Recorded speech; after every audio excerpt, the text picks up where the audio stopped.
Comme en 2017, c'est un duel Emmanuel Macron-Marine Le Pen qui va avoir lieu lors du second tour de l'élection présidentielle française. Le 24 avril, le président sortant est arrivé en tête de ce premier tour ce dimanche soir avec 28% des voix. Marine Le Pen, derrière elle, en a obtenu entre 23 et 24%. Mes chers compatriotes de métropole, d'outre-mer et de l'étranger, ce dimanche 10 avril, vous avez été plus de 36 millions à faire valoir ce droit conquis par les générations précédentes, qui est le droit de vote. Et je remercie tous nos compatriotes qui, dès le premier tour, ont porté leur suffrage sur ma candidature. Merci. Marine Le Pen a de nouveau réussi son pari et même si elle est talonnée de très près par Jean-Luc Mélenchon, elle arrive en deuxième place de ce premier tour et sera donc opposée à son éternel rival Emmanuel Macron le 24 avril prochain.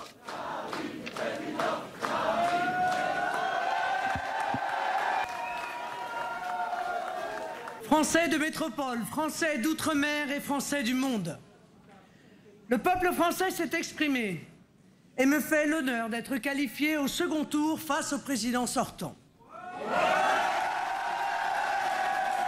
Qu'il me soit permis d'exprimer aux millions d'électeurs qui m'ont témoigné leur confiance ma plus sincère gratitude.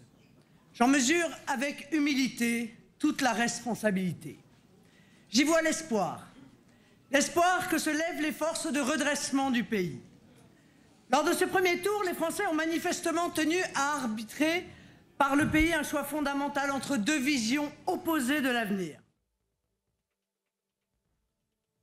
Juste derrière Marine Le Pen, donc, arrive Jean-Luc Mélenchon qui, tout au long de cette soirée électorale, a vu son score augmenter jusqu'à devenir dangereusement proche de celui de Marine Le Pen. Le leader de la France insoumise a déclaré que la lutte continuait. Il a appelé à barrer la route à Marine Le Pen. Aucune voix ne doit être donnée à Marine Le Pen, a-t-il dit 3 fois. La lutte continue. La lutte continue.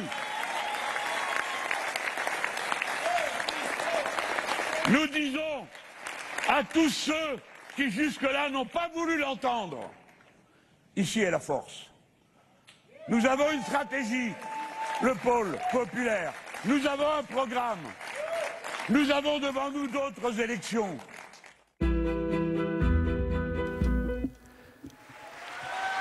Alors que la plupart des candidats de gauche sont appelés à voter pour Emmanuel Macron au second tour, Éric Zemmour, lui, a appelé à voter Marine Le Pen.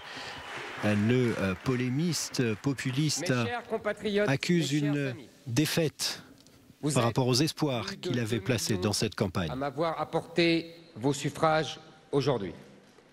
Je veux avant tout m'adresser à vous. Merci. Merci infiniment de votre confiance, de l'espoir et de la force que vous me donnez ce soir. Grâce. Merci, moi aussi. Les autres candidats derrière Éric Zemmour, eh bien, Valérie Pécresse n'obtient que 4,8% des voix. Et puis l'autre enseignement de cette soirée, c'est la déconfiture du Parti socialiste, avec moins de 2% pour Anne Hidalgo, une défaite historique pour ce grand parti de la vie politique française.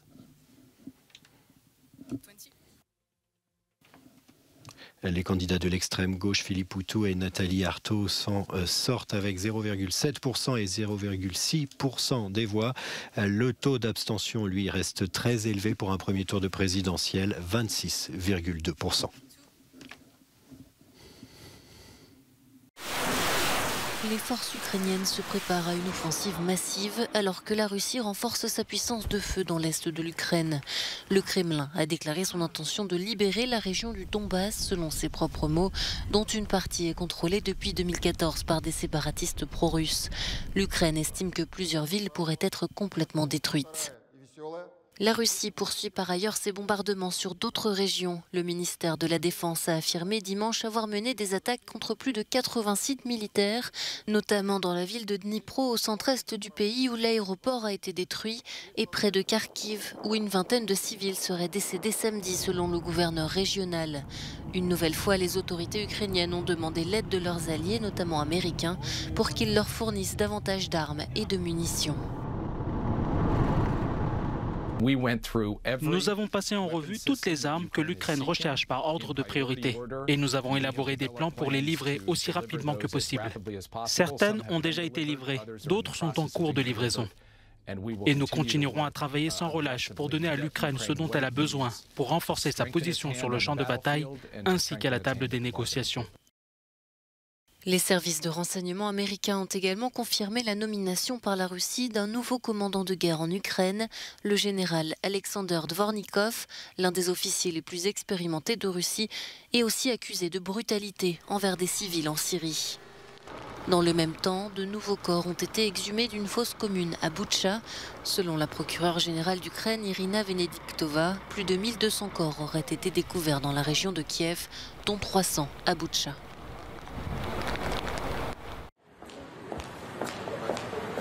L'Union européenne hausse encore le ton contre Moscou. Ce lundi, les ministres des Affaires étrangères des 27 devraient discuter d'un 6e paquet de sanctions afin de fragiliser l'effort de guerre de la Russie.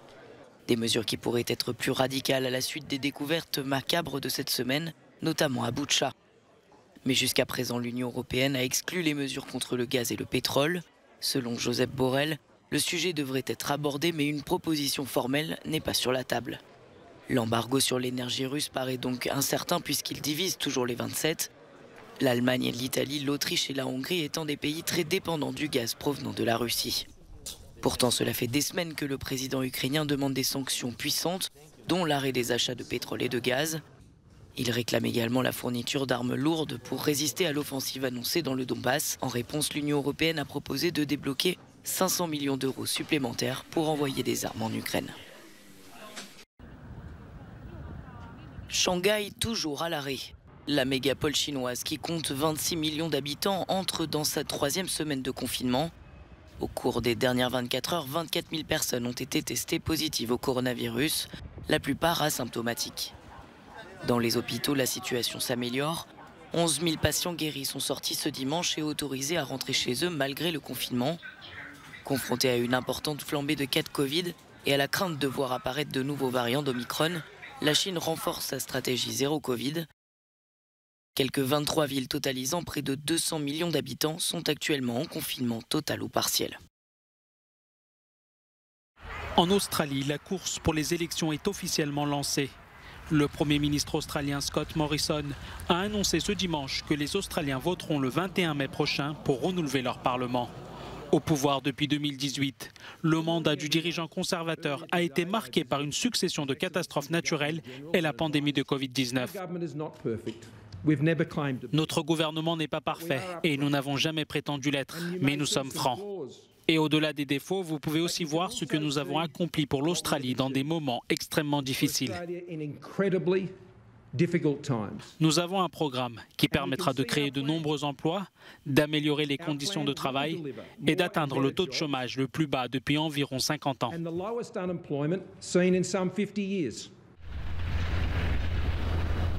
Scott Morrison est notamment critiqué pour sa gestion des feux de forêt et de ne pas en faire assez pour lutter contre le réchauffement climatique. Le dirigeant australien est un fervent défenseur de la lucrative industrie du charbon. Les 17 millions d'électeurs australiens sont appelés aux urnes, comme tous les 3 ans, pour désigner leur Parlement fédéral. Ici, le vote est obligatoire et selon la pratique en vigueur, le chef du parti arrivé en tête sera ensuite désigné Premier ministre.